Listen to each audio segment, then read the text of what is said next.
Hey everybody, this is Lisa Freeman here from stampingwithlisa.com.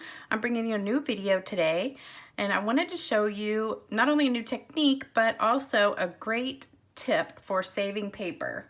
And the technique is one that I saw from Dawn Griffith. She made a video of a card that was really similar to this one about, I don't know how, a couple months ago. And I saw it, I was looking for a technique to do with my classes, and I saw a card that was similar to this one on her YouTube channel. And so I wanted to copy it, and I changed it up a little bit, but when I started to make it, I was looking at the copper paper, and I only had like a pack and a half, and I was like, there's no way I'm gonna be able to make this in my class with just a pack and a half of copper cardstock. And so we just came out with this pack of rectangle stitched framelit dies, and this actually was the perfect solution, because what I did was, let me show you, I took this one piece of copper cardstock, which is the background here, and I turned it into a whole ton of pieces. So let me show you what I did. So here's my Big Shot die. I didn't bring my whole Big Shot up here because my stamp room's downstairs, and then I do these videos upstairs, so I didn't feel like carrying all that up here. So what I did was I took the framelits, and in here you get a ton. I think there's, I don't know, 13 maybe in here.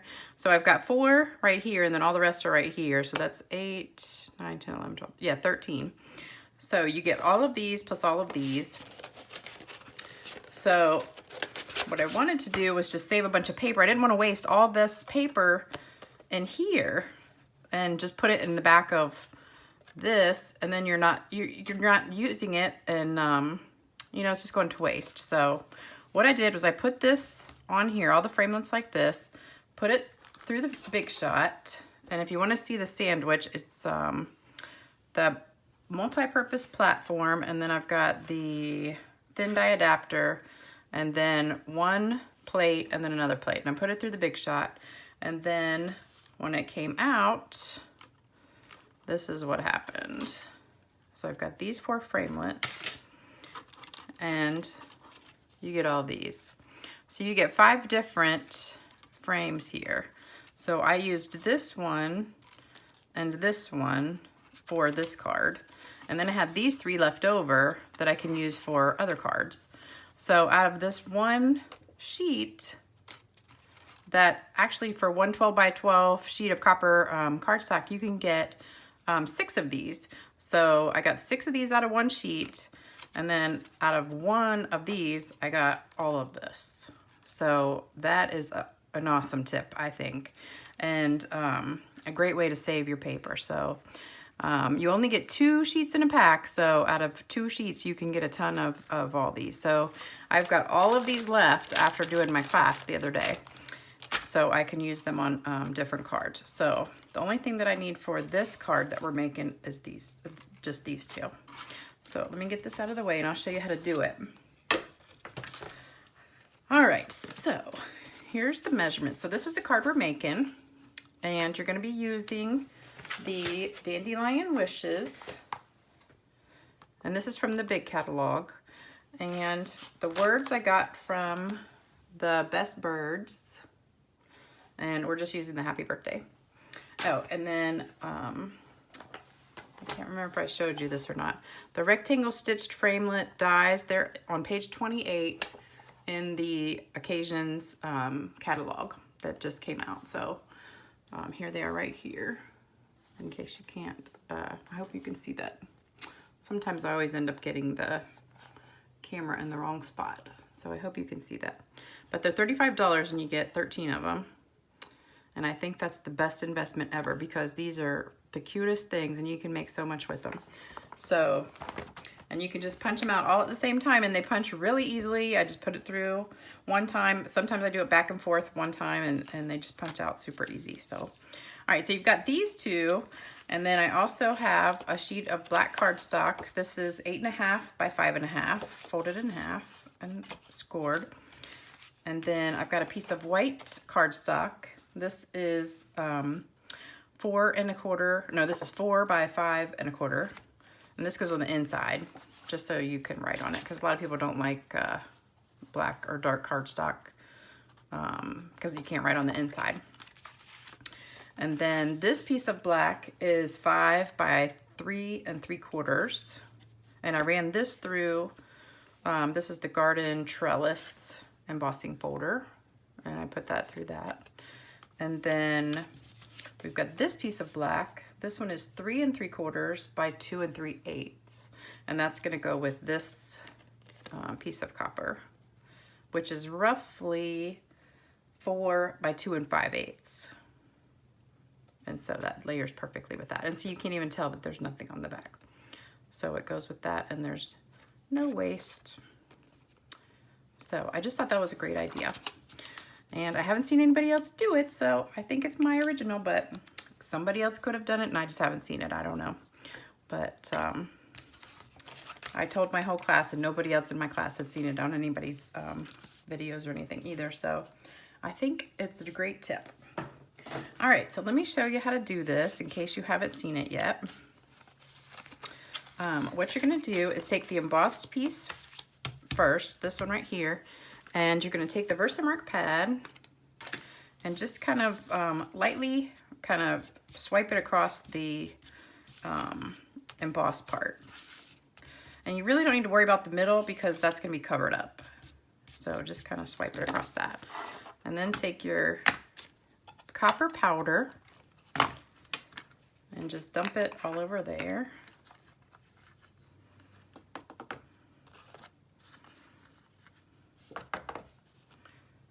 And it makes a mess, but that's okay. And I know we don't have these powder pals anymore, which I think are the greatest things ever invented. I don't know why Stampin' Up! Got rid of them, because they're the best things. Now you kind of have to use just paper or something. And I'm just going to take a little brush and wipe this middle part off because you don't need it. And so that just was wasting it. All right, and then we don't really want a huge chunk of it, so I'm just going to kind of swipe a little bit off here because you don't want it too thick. So I'm just going to kind of pounce a little bit off there.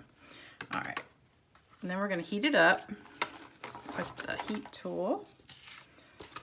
So hold on 1 second.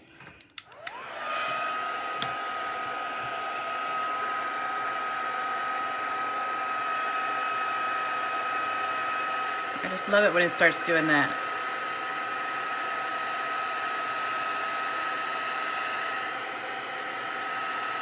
And then when it gets all shiny, then you know it's working.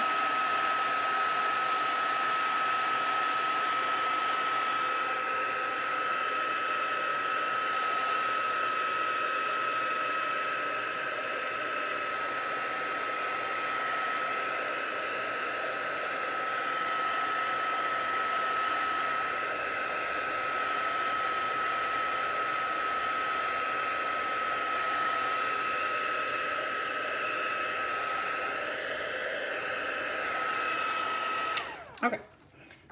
All right, so that's done.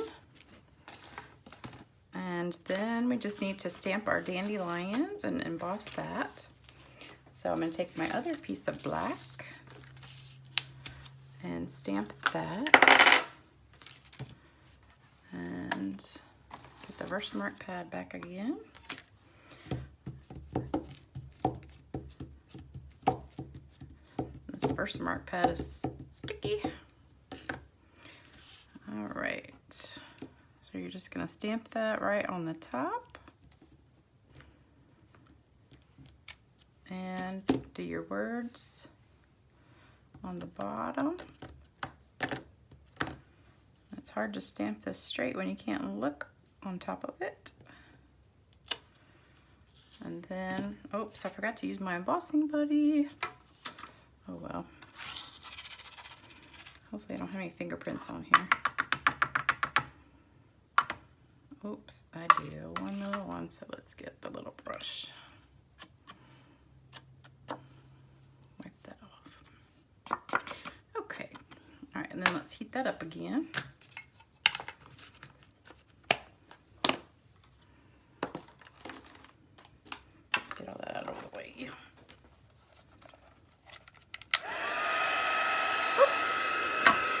this underneath.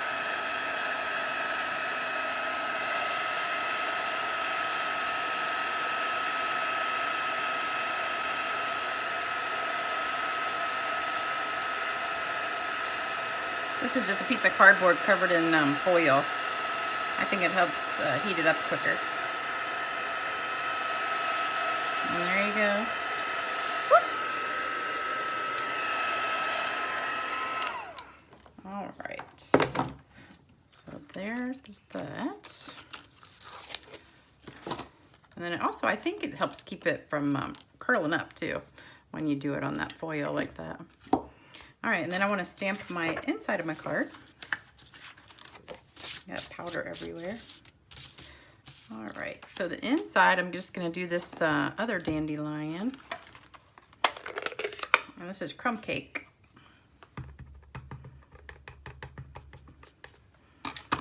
And I'm just going to do that right on the edge here. Like so.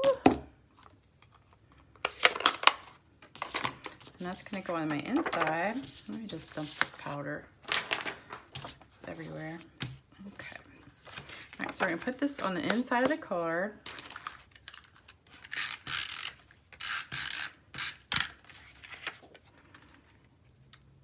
And Beautimus, Beautimus.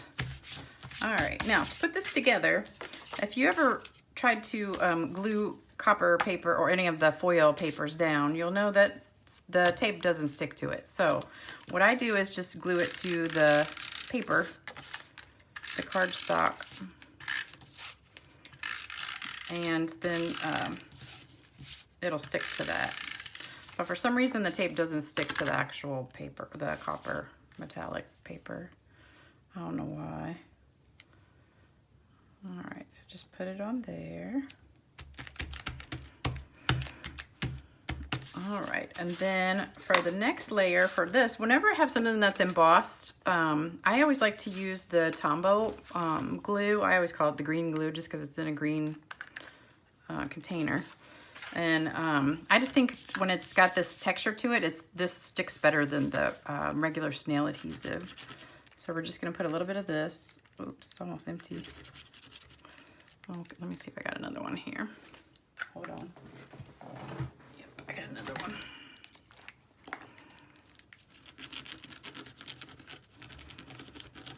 Okay.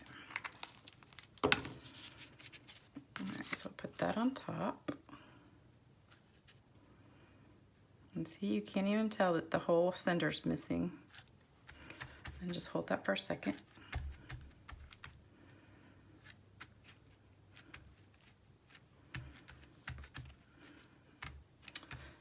And then for the next layer, we're going to put these two together.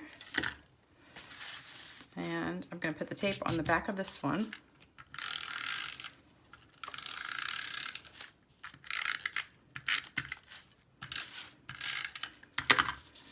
And layer it to this one. I hope I'm not going out of the picture. I always tend to do that. All right, so there. And then we need to tie the ribbon around this. And this ribbon is so pretty. It's it comes in a 2-pack with, oh, I can't remember what color it comes with. I think it is the mint macaron, I think. I'm not positive, but it's a 2-pack. Let me double check that. I'll show you which one it is. Because it's really pretty. Here it is. Oh, it's Coastal Cabana. It's called Tea Room Ribbon Combo Pack. It's on page 201, and it's Coastal Cabana. I always thought it was mint macaron, but it's a green. You can use it. I think I've used it with mint macaron. It looks pretty. But it's very vanilla, and well, it doesn't even look very vanilla. It looks pretty much like white. Oh well. I would say you can use it with white or vanilla and mint macaron or Coastal Cabana. But when you see it in person, it looks more light green than Coastal Cabana to me. Anyway, we're going to wrap that around here and tie a knot. but it's got this copper edge to it. That's what I really like. That does not look vanilla to me at all. That looks white. Tie a knot.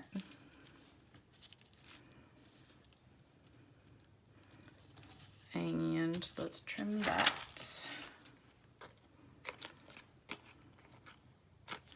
And then we're going to put a few dimensionals on the back. Uh-oh, my scissors are gone. Where did they go? Oh well, we'll just use a big one. I hate using whole dimensionals. I always cut them in half.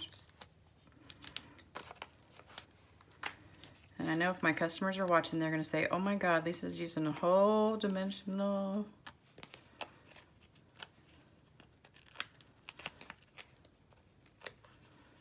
Okay.